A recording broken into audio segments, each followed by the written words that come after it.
Hello everyone! On the screen you can see the Masibus make NTP Server model MC-1.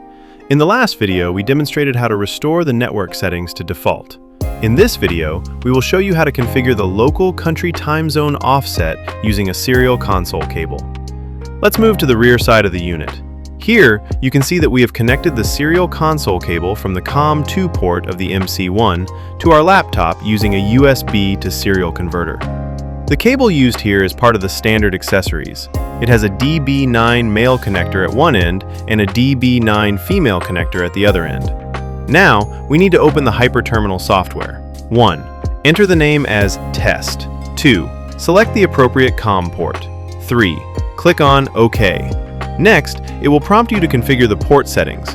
Simply click on the Restore Defaults button to apply the default communication settings and then click OK. Once connected, you will start receiving the time frame continuously every second from the NTP server. This indicates that communication has been successfully established. To enter configuration mode, enter the username, config,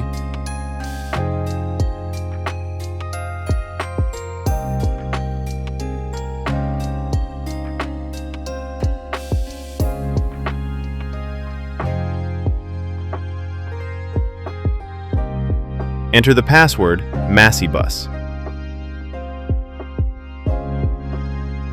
After successfully entering the username and password, you will see 3 messages displayed on the screen as shown in the video. Now, to configure the time zone offset, type the command Z. For example, if we want to configure the time zone offset for the United Arab Emirates, which is +04:00, we need to enter the value in the same format. +04:00, then press enter. After entering the value, a command complete message will be displayed. This confirms that the time zone offset has been configured successfully. You can also verify the configured time zone offset on the front display of the unit, where the local country time will be shown. Thank you for watching this video. We hope that after watching this demonstration, you will be able to configure the time zone offset easily and without any difficulty.